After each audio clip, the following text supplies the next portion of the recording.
You're listening to You Talk Radio with Steve, Larissa, and Katie. Call us at 855-50-YOU-TALK. We've got a great show happening today. All kinds of stuff going on. We're going to get to some calls. We're going to get to some text messages. You never know what's going to happen when you're listening to this crew. Hey, guys. You never know. That's exactly the theme of our show. It's called You Never Know, not You Talk anymore. That's true, because you don't, especially being with you two guys. I never know what you're going to do and what you're going to say, and even some of the practical jokes you're going to play on me. In fact, you're talking about people sending us texts, and we've received one from someone named Kim recently, and it's a doozy. She says, I have a friend who is fascinated with death. He wears black and wonders what it would be like to die or kill someone. I don't think he is a violent person. Should I try to help him? What should I do? You know, when people use the words die or kill and they think about that, that's normally a warning sign. Because, you know, whenever they have these mass shootings and these troubled, guys, and, the first thing that always happens is like, they were writing things on Facebook about killing and dying and having nightmares and fantasies about, killing people. And so, even though she says he's not a violent person, I don't know. I have some concerns about that. I do too. But I knew someone in high school. I actually met this kid when we were sophomores, and he was a lot like that. He always wore death. He always wrote these really gruesome poems about killing people and what it would be like to die and just watching it happen. And I finally asked him one day, because he scared everybody at the school. And I was like, why? What's your fascination with death? And he said, well, it's just something I like to do to stand out and be different. I don't really want to kill anybody. I just wanted something to make me different. But I don't know. That's not always the case. Sometimes they really are wanting to hurt someone. So you should make sure that you talk to them and just find out. And if they are wanting to really hurt someone, you should have them get help. Yeah, I think, Kim, take this seriously. I say help him cautiously, because it is serious, and you don't know. You don't know if he's like Katie's friend or classmate, I should say, not friend, who was just trying to get attention, to feel special, or whether it's something that he's really serious about. And if he's really a friend, hopefully you can ask some of these questions about hey, how come you think that way? And maybe he has other friends, or maybe some of his other friends, and it might not be a bad idea to just make sure he has friends, period, because I think that's another sign that you always hear on the news. It's like the people that are always shooting up schools and killing people are ones that are loners. Oh, yeah, the loner thing. Or bullied. And so just make sure that there's not something going on, like maybe even with your friend's family, that's causing him to have these thoughts. Hey, guys, I think we need to talk with our own Dr. Josh, a psychologist who has a specialty working with youth. We've got him on the line right now. Josh, how do you weigh in on a text message like this, and what do we tell Kim?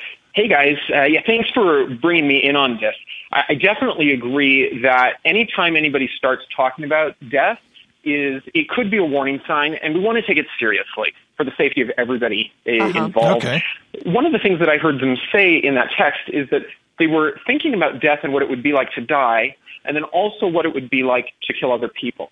So there's really two pieces going in play here, where one is more of that idea of suicide, of killing themselves, and then the other is a potential homicide and killing others.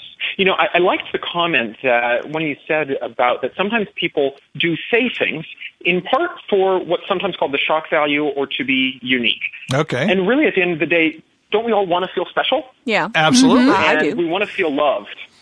And I think that that's really a key idea of how to help people in a lot of different issues. It's really important to make everybody feel loved and to feel special. And one thing that I think is important to talk about here is stigma. Do you know what stigma is, especially with mental health issues? Stigma. Yeah, unpack it for us, Dr. Josh. When we think of things like mental illness, especially when you get into talk about death and violence, stigma is the idea that there's something not good about you because you have this issue. Historically, we've had all sorts of ways of stigmatizing people, but when we have more stigma, people aren't going to seek help.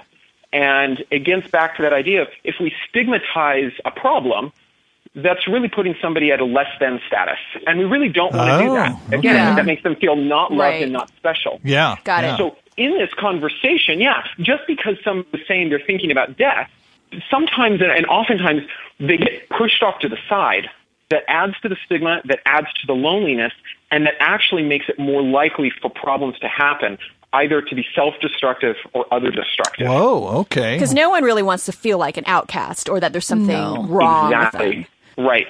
So the more that you can actually embrace the other individual when there's problems, that's when we need our community surrounding us and cheering us on, not backing away going, "Oh, I'm scared of you." But it's really easy to do that. So just the opposite of how we might normally respond is what you're saying. Right. Okay. Right. Exactly. And you guys were talking about a lot of the news stories about school shootings and public shootings. And that is in our consciousness. And it is a threat. It's significant. But the thing that I think is important to remember is most people with mental illness are not violent. Okay. Most people who have a thought like this won't actually hurt somebody else. That doesn't mean we don't take it seriously and we don't need to intervene, because that's obviously absolutely important. But, for instance, somebody who's suicidal is not likely to hurt somebody else. They're really interested in hurting themselves. Okay. So when we get to that idea of you're talking about death and we're talking about potential violence and stigma, we really want to see what's the good in the person and try and attach to that as much as possible, building our empathy for them, which makes our willingness to help them more. But then that also can help them feel better about themselves and recognize that, wow, somebody cares about me, and maybe there's a reason to keep going. Okay. What you're talking about, Josh, I think is, and you and I have talked about this before, is the concept of coping and then having hope. And that's really, I hear you saying, is offering them hope, which is in turn going to help them cope. Yep. You know, the other thing with this is a lot of people really want to help and they're not sure how. And these ideas of making somebody feel loved and special is great. And bringing them into kind of the fold of community is really what everybody's role is. It's not necessarily to be the one to determine, are you dangerous to yourself or to somebody else? If you have any sense of concern about somebody, you want to connect them to a professional, connect them to an adult, the school counselor, something like that. They will help make sure they get a proper assessment from a professional standpoint, and then you don't have to take that burden on. So don't be afraid of connecting somebody to resources, but really surround them with love. Good word, Josh. Yep. Thanks. Hey, we appreciate you being part of the Utah crew, and thanks for being on the line with us right here and giving Kim some solid advice, and we'll be talking with you soon. Great. Thanks for having me. Don't go anywhere. We've got a lot more to come. Get into the world of Utah Radio. The number 1-855-50-UTALK.